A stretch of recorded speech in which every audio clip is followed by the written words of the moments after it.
Hi, my name is Jacob Eli Barbash. I'm not political, I'm not extreme, I'm not usually into sharing my life with the public. I'm just a Jewish, Israeli, British husband and father of 4. Like so many other Jews, I come from a family of Holocaust survivors. My grandmother managed to escape Nazi Germany and wanted to move to the only place she thought she would be safe, Israel. However, only making it as far as the UK, she made a good life for herself in Birmingham. Many of her family members were not so lucky. Most of her brothers and sisters were wiped out. Even her father, who fought for Germany in the First World War, was sure he and his wife would be safe. They were not. I'm constantly reminded of my family history as my middle name comes from my grandmother's 13-year-old brother. He never made it to 14. My family were murdered for being Jewish, and there was nothing they could do to stop it. I grew up in Birmingham and had a very happy childhood, but there were signs that I didn't belong. On the Sabbath, we would walk through our local park on the way to the synagogue. More often than not, there would be a group of ignorant teenagers sitting on a bench, shouting abuse at us as we walked past, or throwing stones in our direction. On one occasion, one of them decided to take the skull cap off my father's head and run away, taunting us. Even at school, a classmate of mine once drew a swastika on his hand and started laughing at me. I'm sure he didn't understand what it meant, and neither did I at the time. My family and I suffered abuse for being Jewish, and there was nothing we could do to stop it. When my grandmother reached an age where she required full-time care, my parents decided to make her dream come true and moved with her to Israel. They all lived together with an in-house carer. A year later, at the age of 21, it was my turn to join them. I knew that I was still at an age where I would have to do military service, and I was happy to do so. Don't get me wrong, I wish there was no army.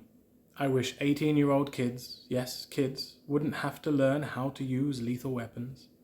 I wish they didn't need to give 3 of their best years to learn how to fight and potentially sacrifice their lives.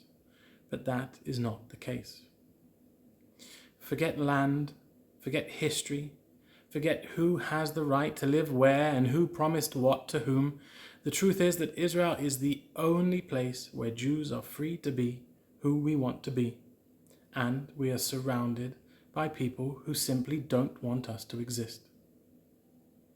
3 months after moving, I was recruited into the Armored Corps. 8 months later, I completed my training as a tank loader and was sent to active duty. 1 month later, I spent several weeks in a tank in Gaza during Operation Cast Lead. Me, my family, my friends, and my people were under constant threat of death from rockets and terror attacks. And finally, there was something I could do to stop it. After the operation was over, I decided to go to commander school and completed my service as a tank commander in active duty. For a number of reasons, I was moved out of tanks for reserve duty, but continued as a combat soldier. Over the years, I've kept up my training, but never really expected to be called up for duty again. Then I got that message on the evening of October the 7th.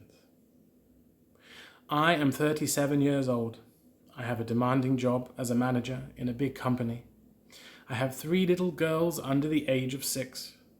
My wife is 37 weeks pregnant with our first boy, and I get recruited to go to the northern border. My people have been raped, slaughtered, and taken hostage. My family is under rocket and terrorist threat, and once again, there is something I can do to stop it. Fortunately or unfortunately, 2 weeks into my duty, I twisted my knee whilst running and have potentially torn a ligament. The army released me, and I made it, limping, to the birth of my first son. My son, Zach Jonah, who was born in the middle of one of the worst things to happen to my people, is a ray of light. He is proof that no matter who wants us gone from the face of the earth, We are here to stay. We will not be herded into camps and murdered. We will not put up with abuse just for being who we are. We will not live under threat of rockets and terror attacks. Now is the time to finally stop it.